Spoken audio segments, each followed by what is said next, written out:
Recording in progress.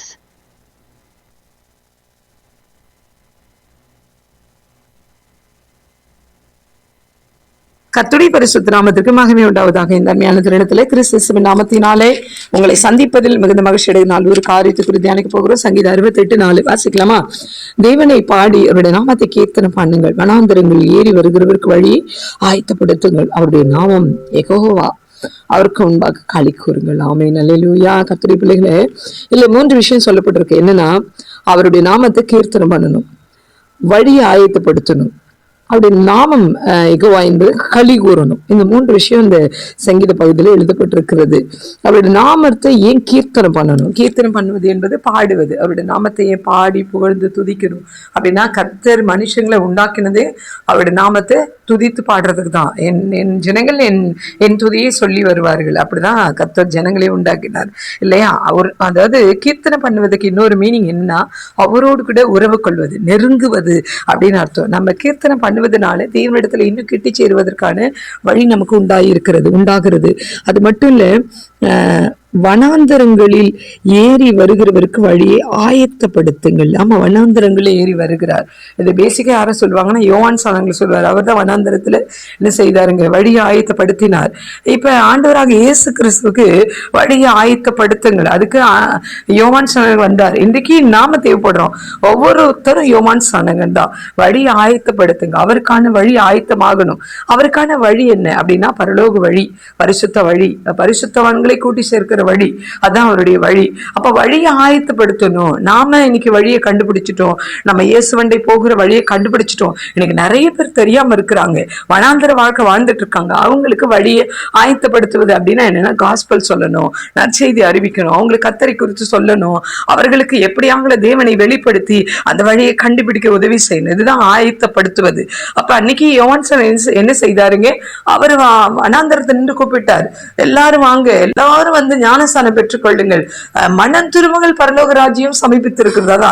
எல்லாரும் வாங்க ஞானஸ்தானம் பெற்றுக் கொள்ளுங்கள் சொல்லல, மனம் திரும்புகள், பரலோக ராஜ்யம் சமீபித்திருக்கு. இந்த வழி, இந்த வார்த்தை கேட்ட உடனே வழி உண்டாயிடுச்சு. இந்த வழி என்ன ஆயிடுச்சுங்க? அநேகரை மனம் திரும்ப செய்து தேவனண்டை கெட்டி சேர்த்தது. அப்ப அந்த வேலையை இன்றைக்கு நீங்களும் நானும் செய்யணும்னு கர்த்தர் எதிர்பார்க்கிறார். அது மட்டும் இல்ல, அவருடைய நாமம் யெகோவா, அவருக்கு முன்பாக களி கூறுங்கள். ஆமென். அவருடைய நாமம் 1000 நாமங்கள் சொல்றாங்கல்ல, அவருடைய நாமம் யெகோவா. ஆமென், அல்லேலூயா. பழைய ஏற்பாட்டு புத்தகத்துல எல்லா இடத்திலும் கர்த்தர் என்று இருக்கிற எல்லா இடத்திலும், பழைய ஏற்பாட்டு புத்தகம்னா பழைய நாட்களில், ஆதி நாட்களில் கர்த்தர் என்ற இடத்துல யெகோவா தான் எழுதப்பட்டிருந்ததா. அப்ப இன்னைக்கு அதை அப்புறம் தான் மாற்றி எழுதி இருக்கிறாங்க. அப்ப அவருடைய நாமம் யெகோவா இல்லைங்களா? அவருடைய நாமத்துல நம்ம களி கூறணும்னு கர்த்தர் நம்ம இடத்துல கேட்டுக்கொள்கிறார். அப்ப இன்னைக்கு கர்த்தருடைய பிள்ளைகளே, ஒரு சந்தோஷம். எதுக்கெல்லாம் சந்தோஷம்? இன்னைக்கு இந்த வசனத்தின் பிரகாரம் நான் என்ன செஞ்சுட்டு இருக்கேன் அப்படின்னா, நான் கீர்த்தனை பண்றேன், வழி ஆயத்தப்படுத்திட்டேன், அதனால நான் களி கூறுறேன். ஆமென். இன்னைக்கு அதை செய்திருக்கிறபடினாலே கர்த்தர் உங்களை ஆசீர்வாதமாய் மாற்றுவாராக. இந்த செய்தி உங்களுக்கு பிரயோஜனமா இருந்திருக்கும். ஜெபிக்கலாமா? நல்ல தெய்வமே, இந்த நாளிலே பரிசுத்த ஆவியானவர் ஒரு நேர்த்தியான ஆசீர்வாதத்தை எங்கள் மத்தியில வைத்திருக்கிறீங்கப்பா. இது ஆண்டவரே, எங்களுக்கு கீர்த்தனை பண்ணுவதும் வழி ஆயத்தப்படுத்துவதும் களி கூறுவதுமா இருக்க உதவி செய்யுங்க. உங்க நாமத்தை நாங்க அறிந்திருக்கிறபடினாலே நாங்க உயர்ந்த அடைக்கலத்தை வைக்கப்படுவோம்னு விசுவாசிக்கிறோம். இதை கேட்க போகிற பிள்ளைகள் ஆசீர்வதியும் கிறிஸ்து நாமத்தில் பிதாவே, ஆமென். God bless you all.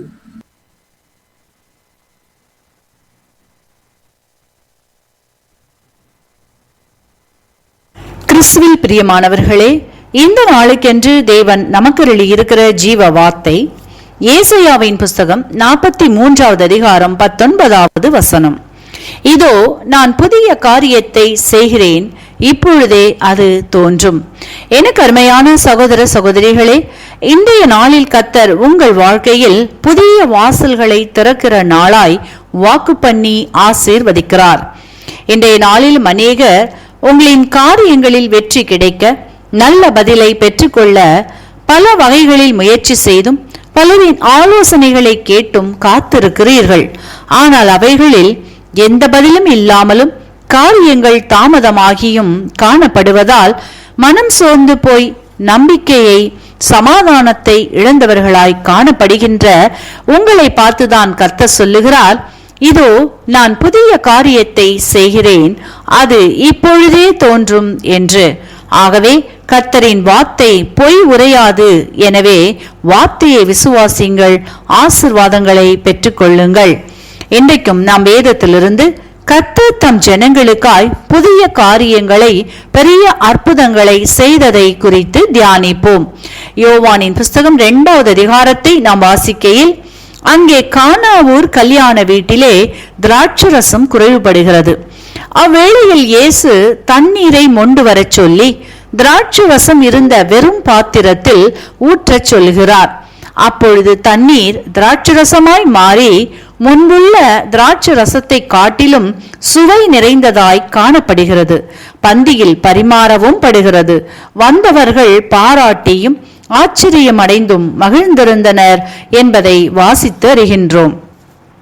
இன்றைக்கும் என கருமையானவர்களே, உங்களுடைய வாழ்க்கையிலும் பல வேளைகளில் குறைவுகளும் பலவீனங்களும் இயலாமைகளும் பல தடைகளும் குடும்பத்தில் பிரிவுகளும் வெளியில் சொல்ல முடியாத வேதனைகளோடு இருதயத்தில் பயத்தோடும் கலக்கத்தோடும் எப்படி கல்யாண வீட்டில் குறைவுபட்டு போன திராட்சரசத்திற்காக கலங்கி நின்றார்களோ அப்படியே நீங்களும் இன்றைக்கு கலங்கியவர்களாய் காணப்படலாம்.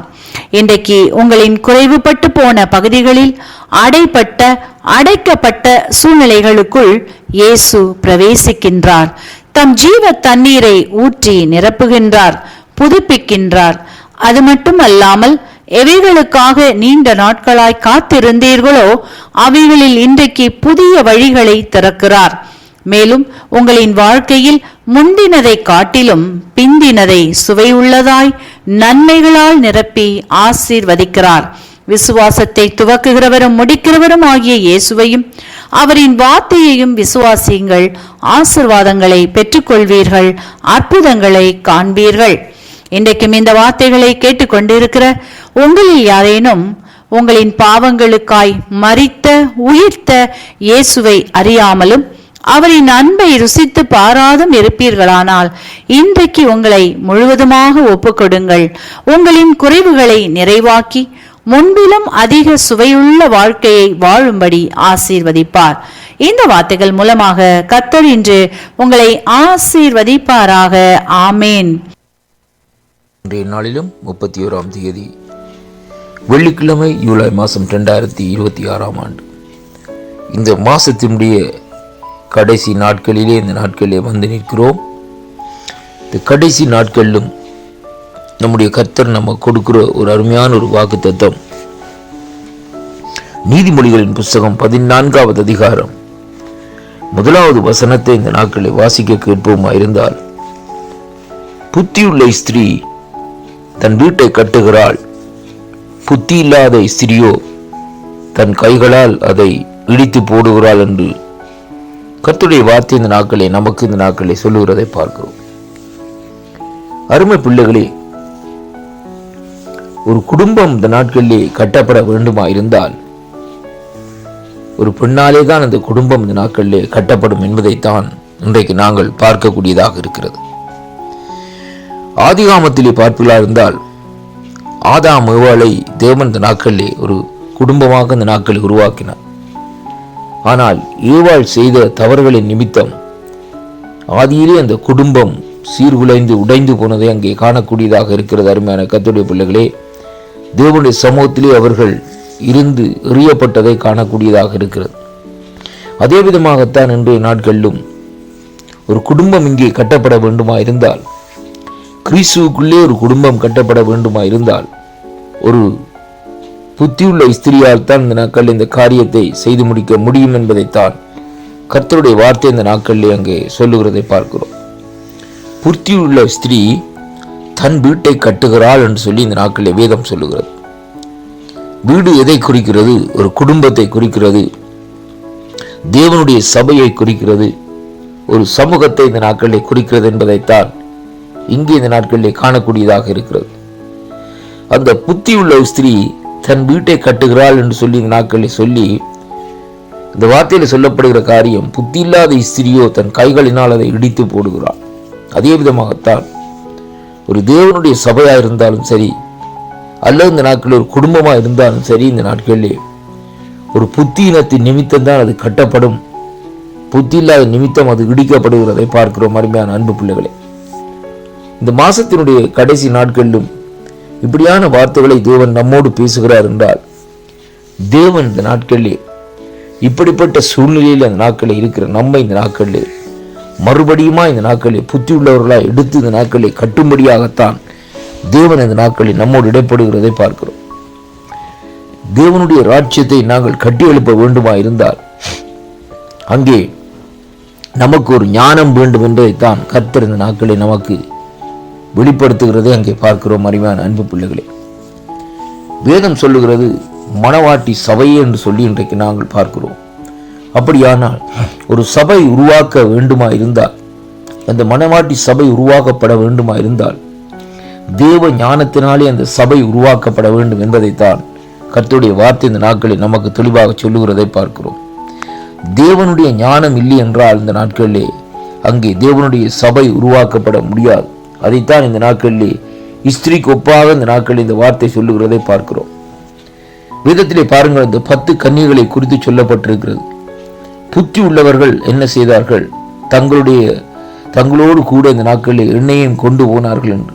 ஆனால் புத்தி இல்லாதவர்கள் என்ன செய்தார்கள்? இந்த நாட்களிலே அவர்களும் கேட்டார்கள், இந்த நாட்களிலே எங்களுக்கு கொஞ்சம் எண்ணெய் தாருங்கள் என்று சொல்லி.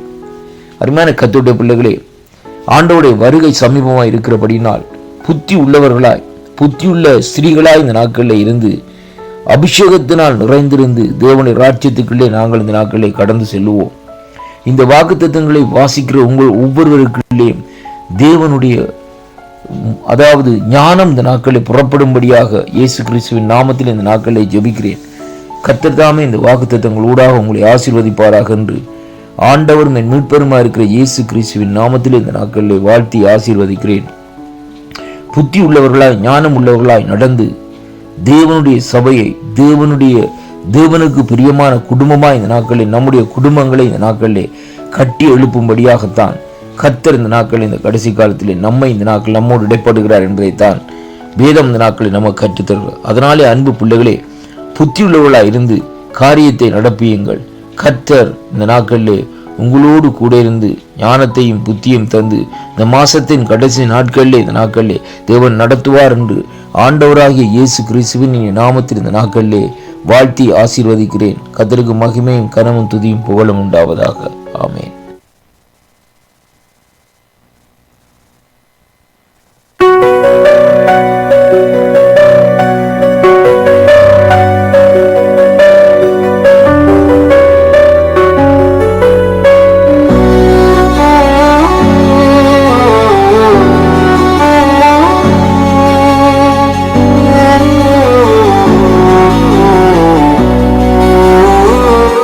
சங்கமம் வானொலியில் ஆசீர்வாதம் வரும் ஒலியில் கிறிஸ்துவின் அன்பு பாடலில் உலகம் முழுதும் ஒளி பரப்பும்.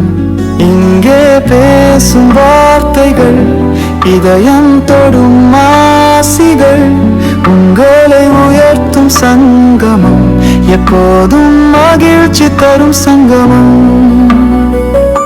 இயேசுவின் பாதமெல்லாம் பாடலும் மலர்களே, இங்கே வாழும் ஒவ்வொரு நொடியும் ஆவியின் ஆசீர்வாதமே. சங்கமம் கிறிஸ்தவ வானொலி, உங்கள் ஆசீர்வாத சங்கமம்.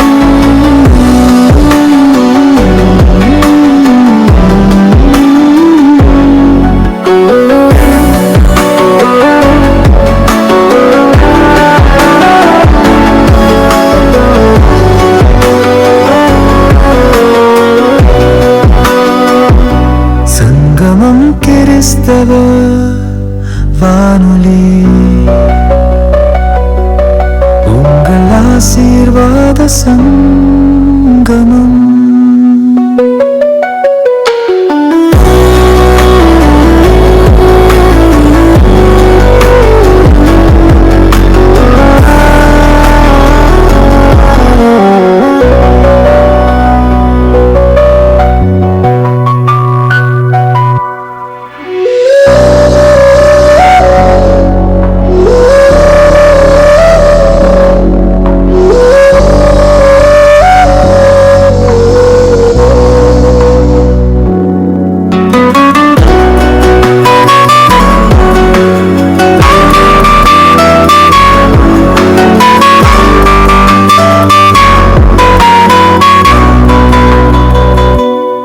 இயேசுவின் பாதமெல்லாம் காதலில் மலர்களே.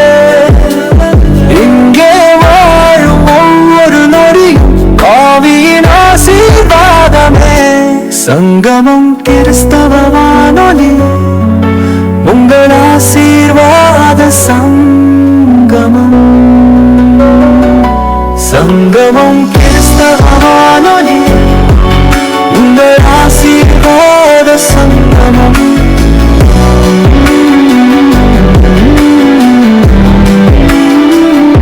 சங்கமம் கிறிஸ்தவ வானொலி, உங்கள் ஆசீர்வாத சங்கமம்.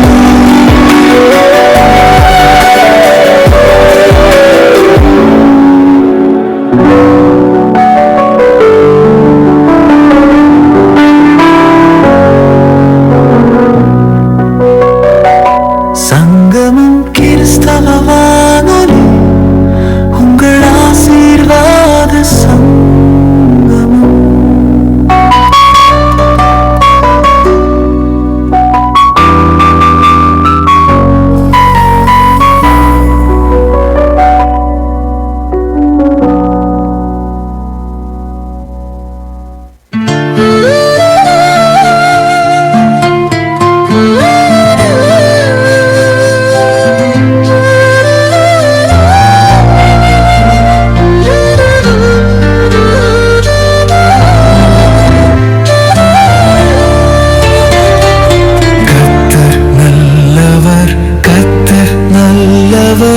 எப்போதும் அவர் நன்மை செய்வார். கர்த்தர் நல்லவர், கர்த்தர் நல்லவர், என் வாழ்வு அருள் கூரைக்கிறார்.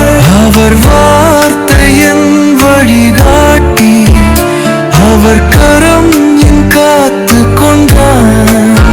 ஆபத்து நிழலிலும் துயரம் சுமையிலும் அவர் சார்ந்து எனக்கு தந்தார். அல்லேலூயா, கர்த்தர் என் தேவன், அவர் என் தாயின் நிலைத்திருக்கும்.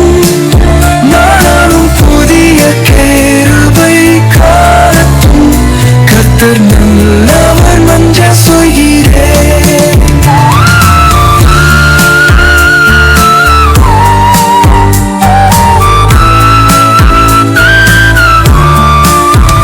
கர்த்தர் நாமமே உயர்த்துவேன், கரிசனம் நிறைந்த தேவன் அவர். என் பாவம் மன்னித்து வாழ்க்கை தருகிறார். கர்த்தர் எப்போதும்